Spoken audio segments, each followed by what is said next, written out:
Hello, friends. I'm Mrs. Hood, and welcome to Teachers of All Kinds. TAC is a podcast where teachers can benefit one another by sharing our unique experiences as individuals who also happen to be teachers. My guest for this episode of the podcast is Eric Sigman. Eric is an instructional leader with over 20 years of experience as both a classroom teacher and an administrator. In addition, Eric owns an educational consulting firm, E2B Concepts, Inc. Find him at e2bconcepts.com. I enjoyed our conversation, and I hope you do too.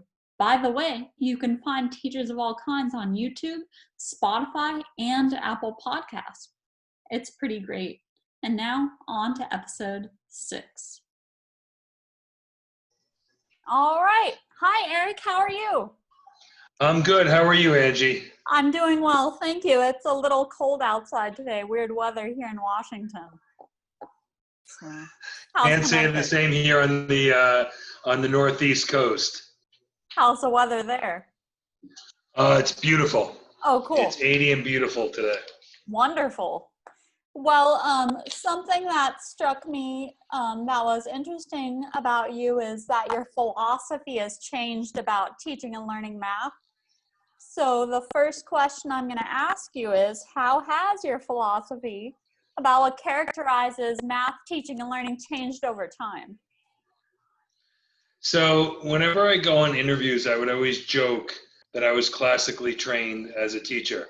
And I firmly believe that in the past, I'd say probably 5 to 10 years, teaching has taken on a more inclusive philosophy where it's student-centered. When I was first started teaching about almost, over 20 years ago, it was all teacher-directed. The big deal was cooperative learning. We'd break off into groups. We'd have think, pair, shares, jigsaws, and all these other things. And then within 5-10 years of that, we started talking about differentiation and student-centered learning where it was one size fits one. And I firmly believe that in order to meet the needs of students, we need to meet them at whatever level they're at, whether it be readiness, kinesthetic, or their learning style.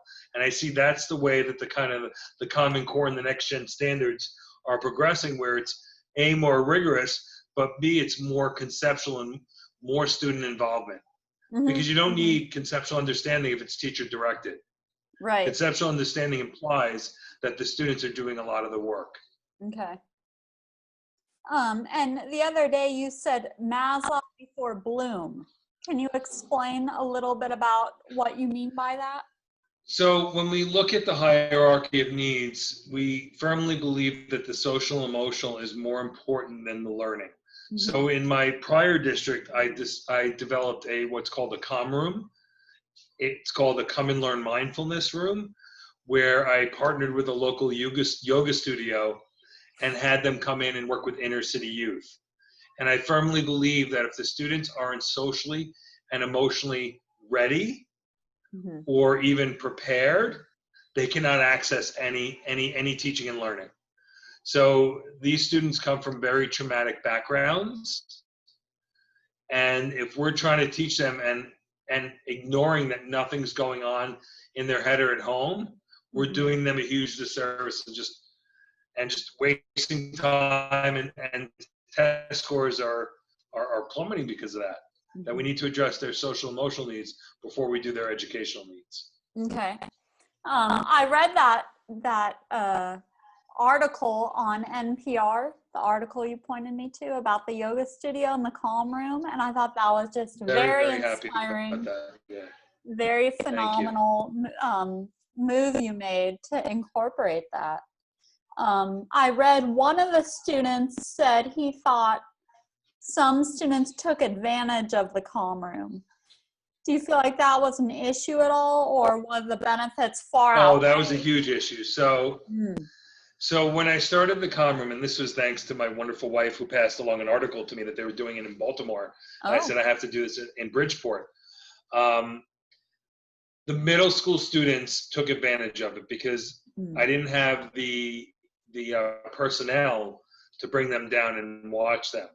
So where it was really successful was grades K through 6 where I knew I had a staff member with them, and kind of it was always a set staff member schedule classes.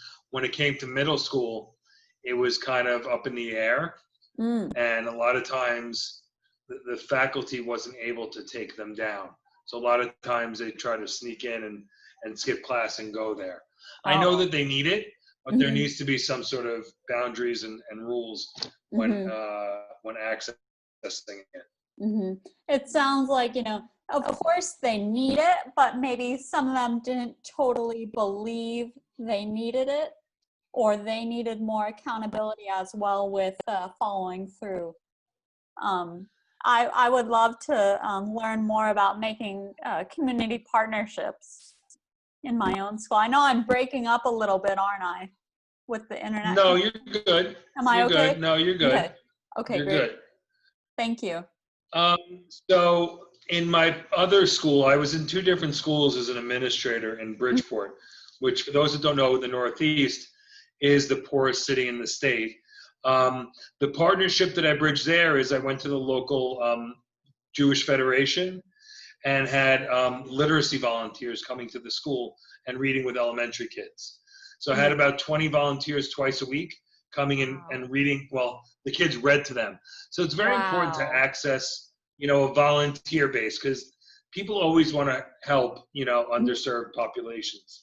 So it's just a matter of finding them, accessing them, and, appreciating them, and, creating a schedule that works for them. And, when school's not in session, make sure that they know.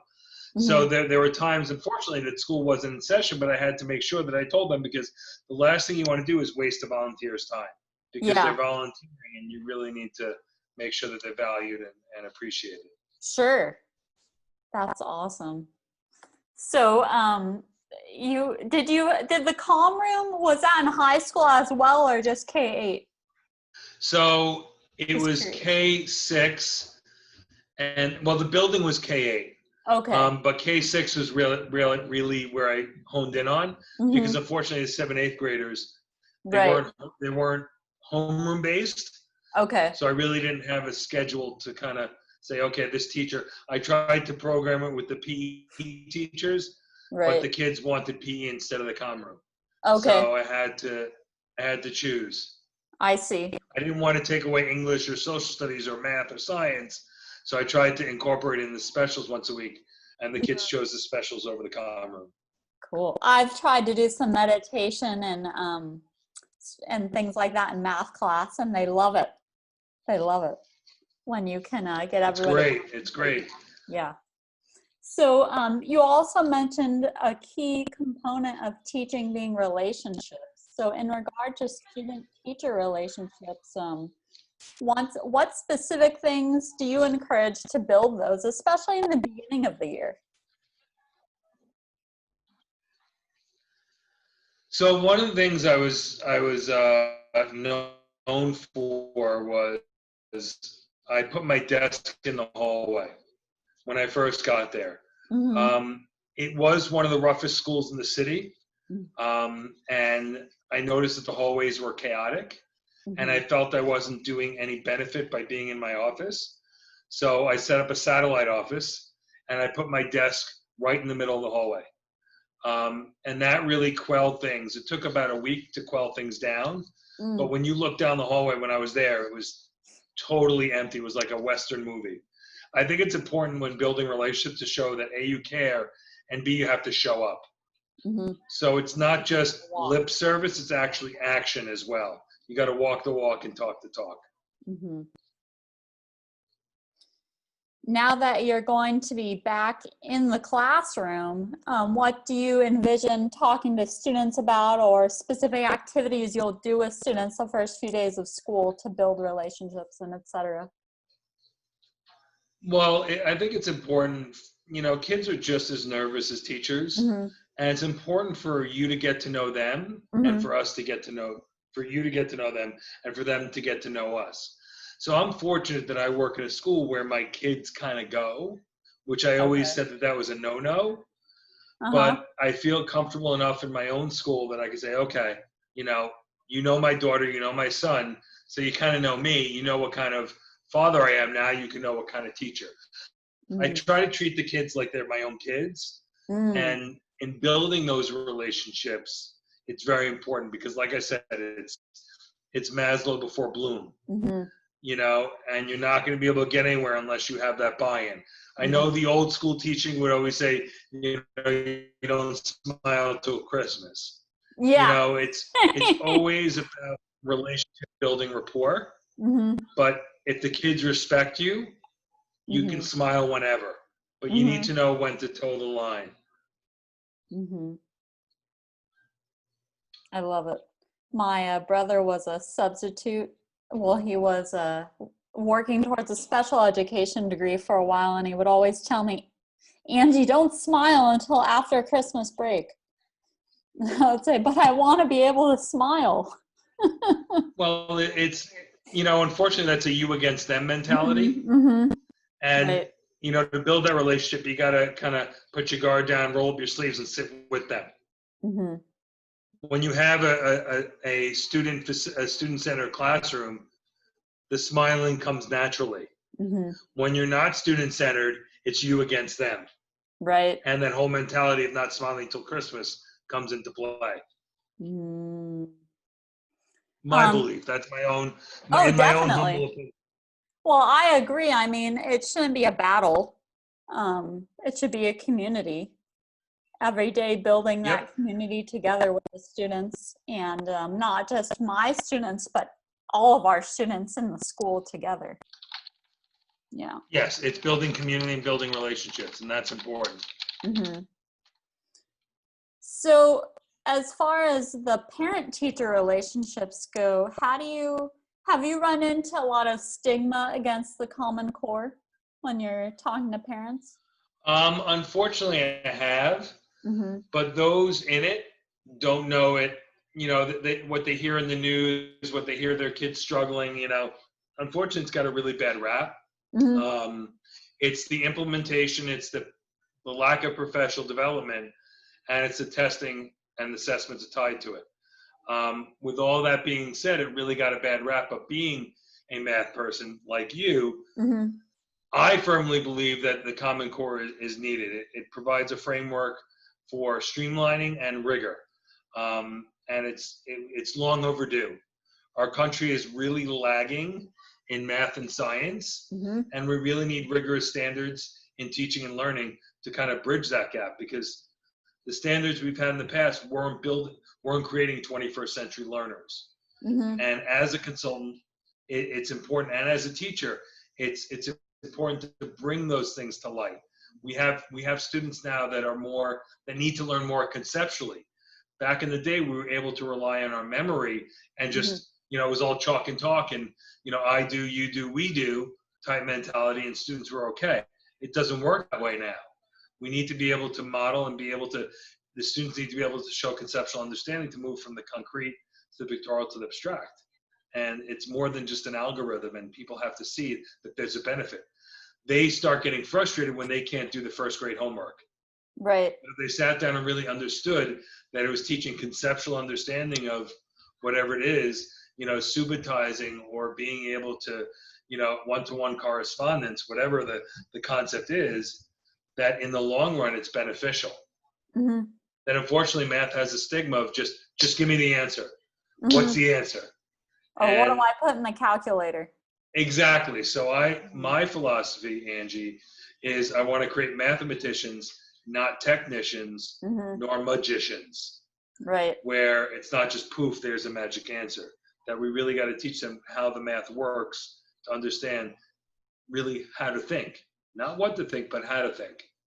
Right. I agree. I mean, in my tutoring company, I've had lots of clients say, I just need to know what to put in the calculator. Just tell me what to type. And math is more about being able to think through how to solve a problem and how to approach the problem, what questions to ask, not just answering correctly. And ironically, math is about relationships as well. Right. Exactly. Right? Everything stems around relationships in this conversation. Yes. And people don't realize that. Arithmetic's about computation, And math is about relationships. And when you show those patterns and the students see those patterns develop, simple thing like I always do with negative exponents, instead of just giving them the rule, I have them fill out a table with the powers of 2 and then the powers of 3 and the powers of 4. And, give me the pattern if, it's x to the n, and just seeing those patterns. We're so quick. We're so quick to just give them the answer that we don't give them time to think, and they're not learning. It's difficult as teachers when a student asks a question and you really want to just kind of, it's almost a knee-jerk response to just give them the answer, but most of the time it's better to ask them another question or help them lead towards answering it themselves and using their own resources, thinking through it, asking a friend, etc. Yeah. Well, it's child development 101. When you have babies, you feed them for the first few months, but then eventually they got to eat on their own. And then eventually they got to go to the kitchen and make their own meals. The same is true with teaching and learning. In the earlier ages, in K through 3, they're learning how to read. And then 3 through up, it's, they're reading to learn. I love that analogy. Yeah. The same is true with math. The same is true with math. I don't have kids of my own, but I feel like if I did, I would be a better teacher. I don't know. Because I would. Some people take offense to that, Angie. I've said that in interviews. People have taken offense to that. Yeah. I always go in as if my kids are in the room, whether I'm an administrator or as a teacher, because those kids deserve it. No one's watching, Angie. No one is watching. Right. Those kids. Definitely. That's interesting. But I really like the analogy about the kids eating and learning how to eat on their own and going to the kitchen to make their own food. I'm going to use that for sure. There you go. It's all yours. And so you are the founder and CEO of E2B Concepts. Can you tell us a little bit about what you do and maybe a time when your company profoundly impacted the education community? So my company is kind of a catch-all for anything educational. So it started off as tutoring and solely tutoring, and then it kind of expanded into consulting work for textbook companies. I co-contributed to the College Board Algebra 1 pre-AP course. I've worked with the writers of the Common Core, helped them do standards alignment. I've worked with Catapult Learning and doing professional development. Now I've kind of taken a step back and still doing the tutoring, but now I'm also doing special ed consulting with a focus on parent empowerment. That's important. Parent empowerment is, I think, these days, some people feel like parents have taken a step back from parenting. Some parents, I know a lot of parents take offense to me saying that, but I have heard from some teachers, I wish the parents were more involved and things like that. Or I shouldn't have to teach my student how to do, X, Y, and Z. The parents should teach them how to do that. But I think it takes a village to raise a kid. And I feel like as a teacher, a lot of teachers also will blame previous teachers. Like if you're teaching 9th grade math, you might encounter a gap in knowledge and think, why didn't this kid learn this in elementary school or something like that? And that's, of course, negative thinking. None of us do that, right? And you just have to think, well, if I don't teach them, who will? It has to Well, be. it's also a function of the system, and I firmly believe school districts need to have strong curriculum systems in place in order to make sure that there are checks and balances. And I look at a curriculum as a playbook for like a football team. That if we don't have a strong playbook with curriculum, instruction, and assessment and professional development, then how do I know if the kids learned it? So I should know when a kid comes to me in September how well they did standard by standard, what their strength. There should be a profile for every kid at the end of the year. Unfortunately, not many school districts do that. A teacher can only do so much, but if we put the systems in place to make them successful, it should be easier when the next teacher gets that group of students. Definitely. A single teacher can only do so much, but with a system and with a group of people, it's way more powerful and it can accomplish way more. I agree. Exactly, exactly. How do you feel about standard-based grading?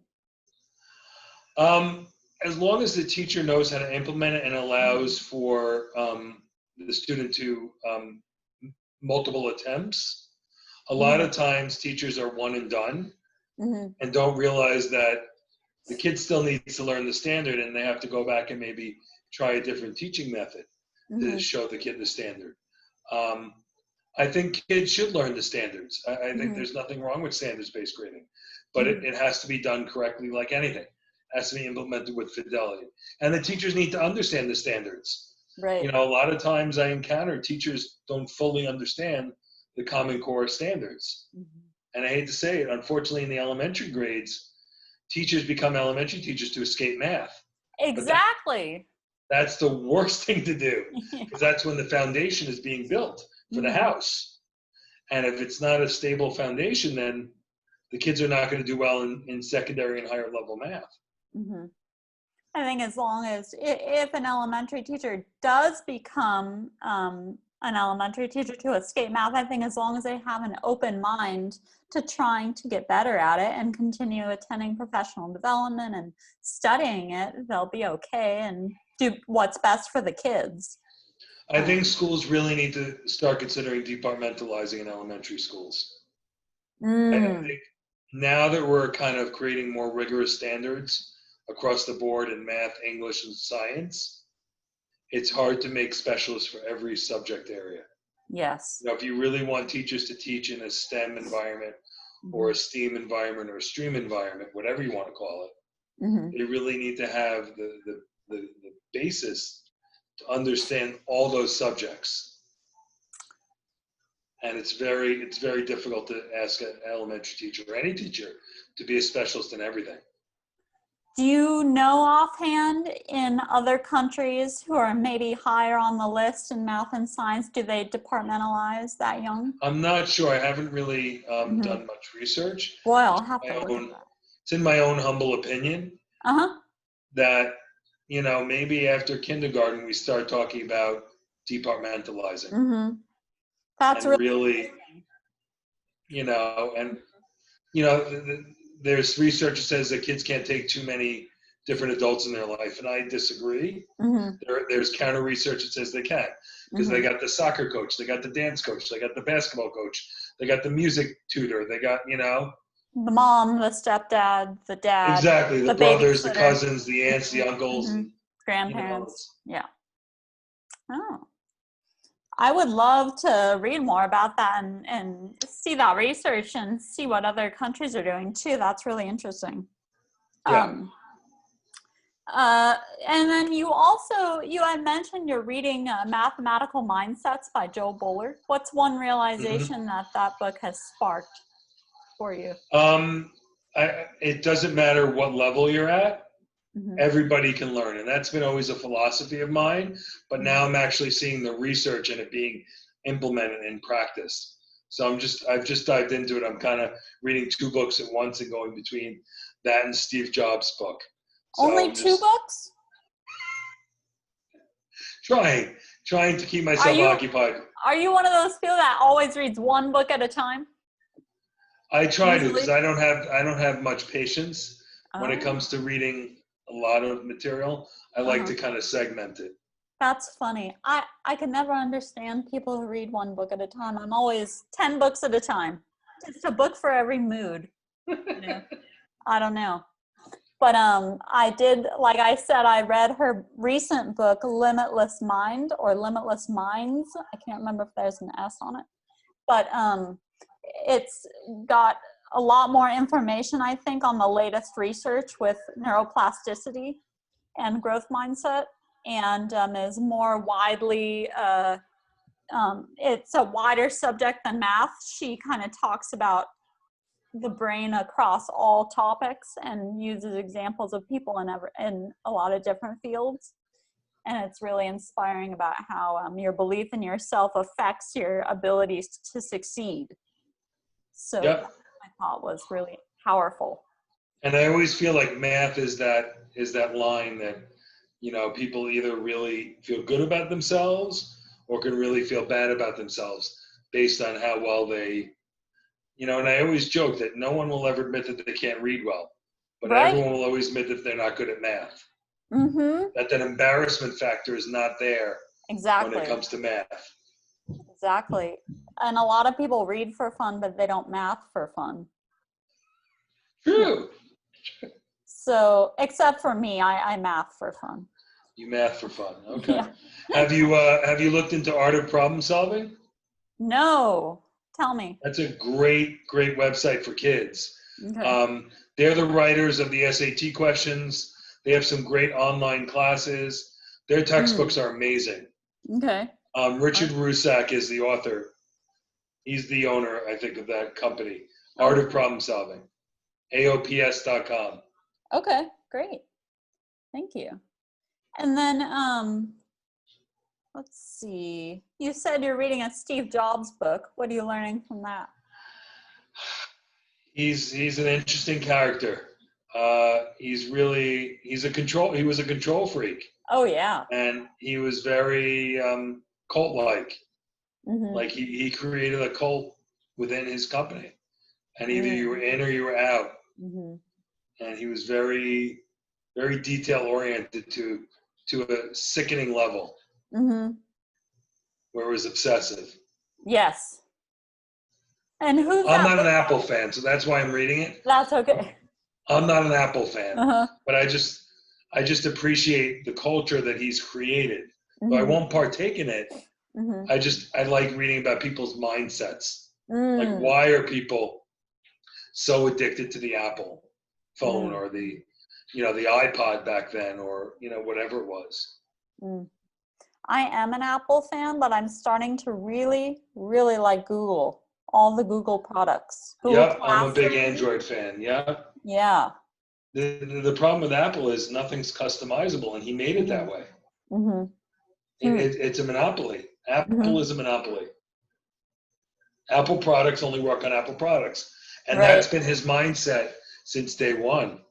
With the Apple IIe and the next computer, he didn't want it customizable. He knew what you wanted. He thought he knew what you wanted, and he built the product for you. That was it.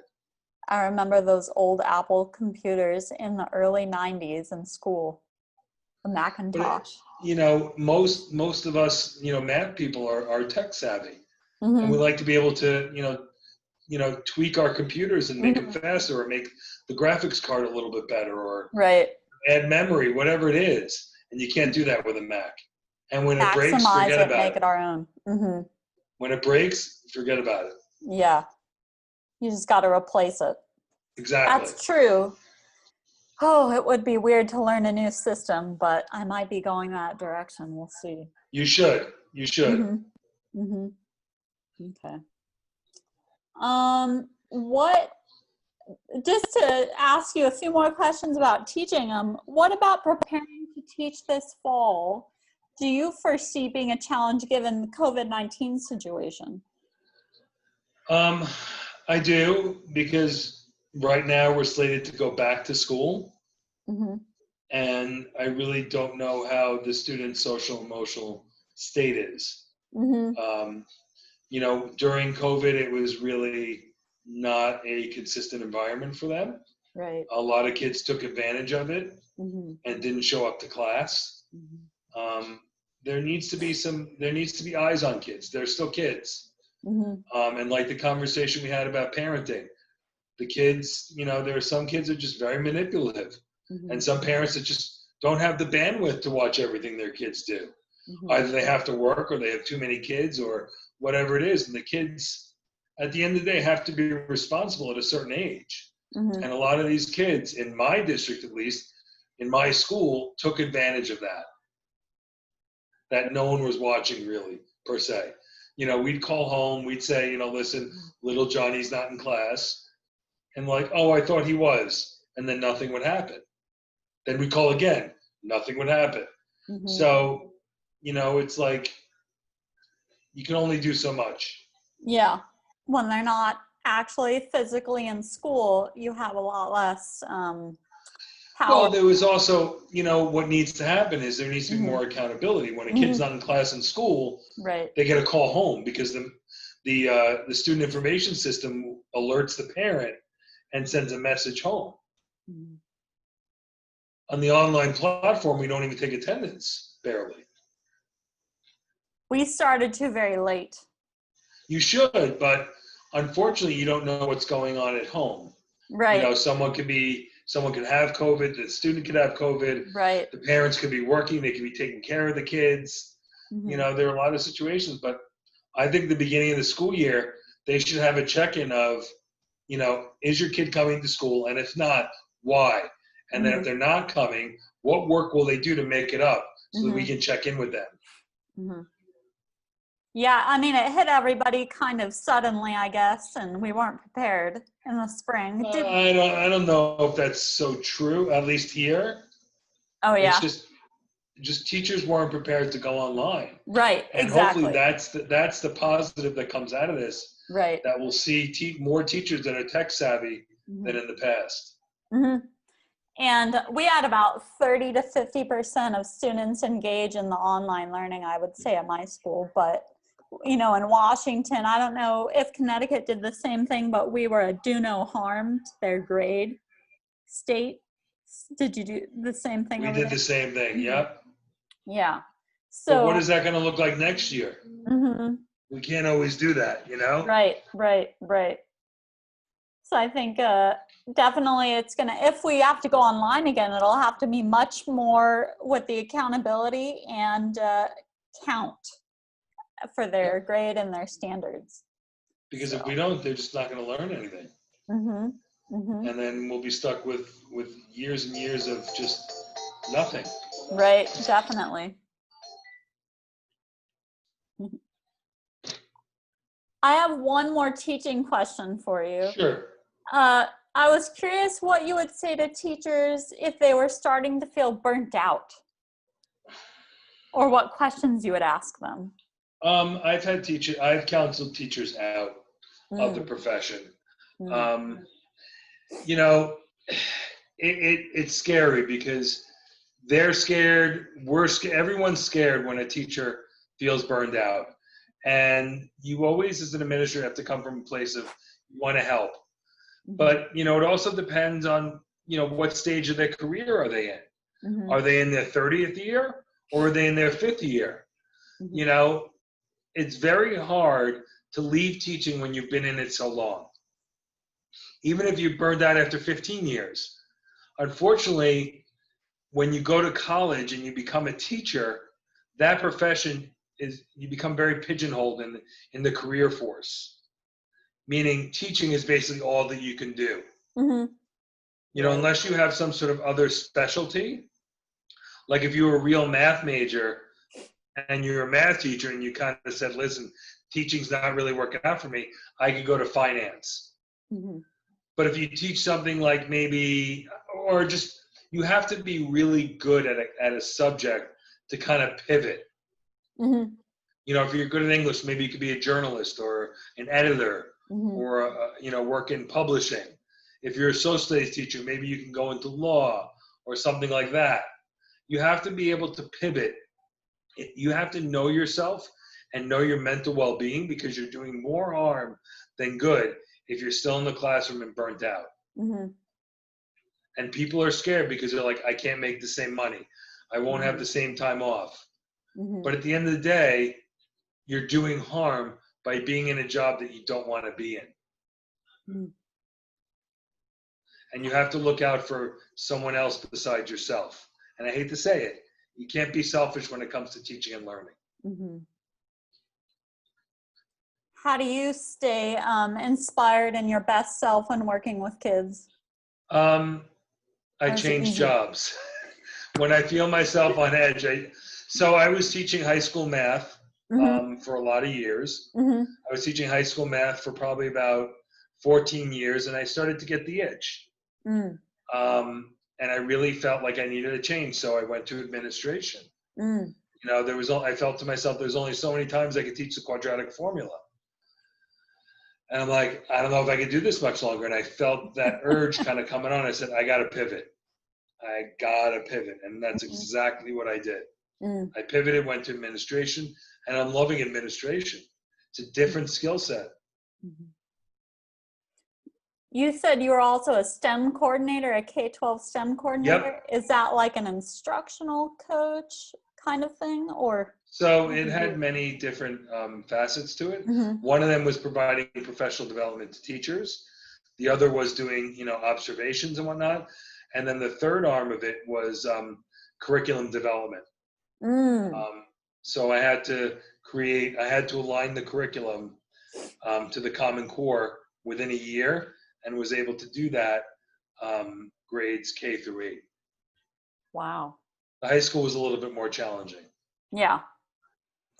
Because unfortunately, math teachers have a reputation of just being a little bit more rigid than non-secondary math teachers. How so? I don't know. They have it their way, and it's in temperament. In temperament. It's always been my experience that a lot of math teachers are like very black and white, and there's not much gray area. Oh, that's funny. Well, I guess they tend to be more technical, and with that comes the black and white kind of thinking sometimes. But, and that's hard to change. And that's hard to be of a growth mindset when you're of that mindset of black or white. So I got into teaching for the teaching, instead of because of math. I actually wanted to teach German and French, but then I decided I'd be more hireable as a math teacher. That's true.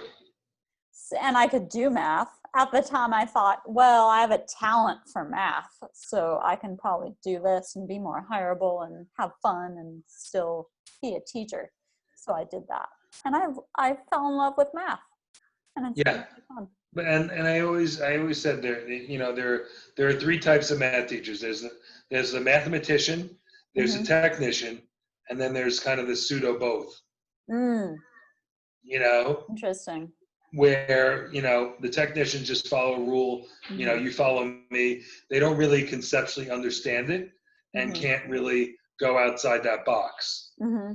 And then there's the mathematician who really understands it and can really teach it conceptually and really bring it to life. And then there's a hybrid of the two. Hybrid of the two, which I think is probably the best out of all of them. Just being able to understand that, yes, sometimes there are rules, but it's also good to be able to see where the patterns and the relationships kind of evolve from. Right. I think I'm an outside of the box thinker and a good communicator. And it took me until my master's program to start understanding some of the math conceptually. I had never kind of understood some of the concepts behind some of the math I was doing, because when I was in school, it was taught very procedurally. So. Yep. Yeah, that's the same with me. And I always tell people, if I was taught the way that I'm teaching now, I would have loved math even more. Exactly. I might have even majored in just pure math. I don't know. No, I didn't. I hated it.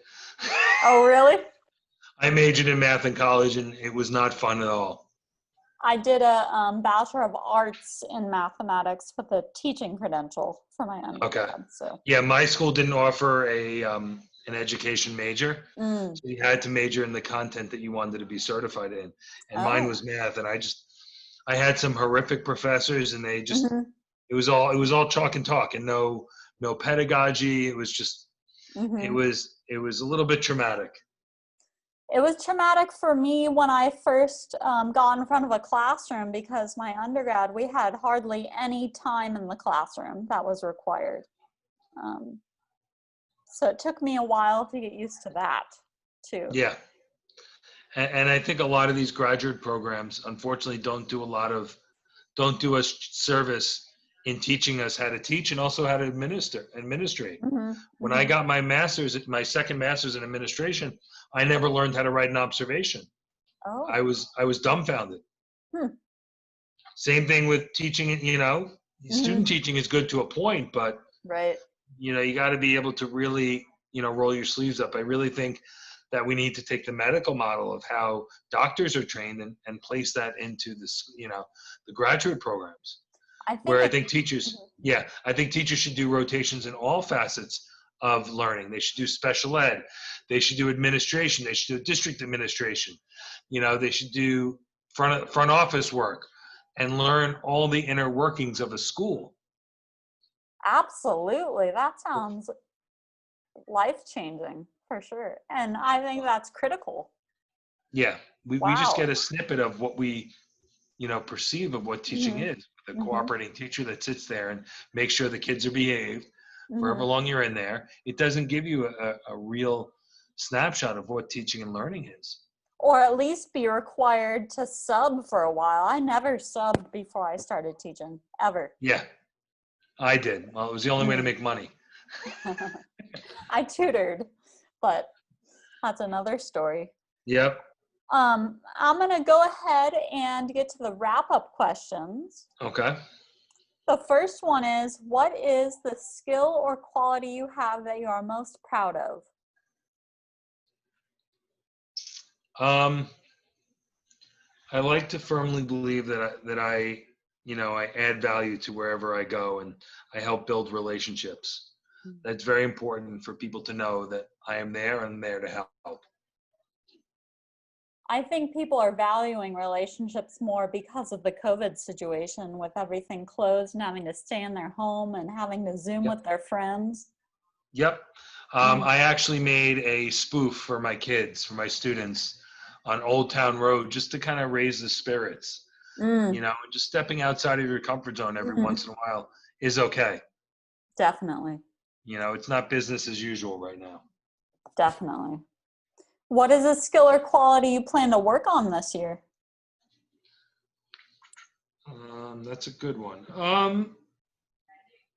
I think just working on my planning and really,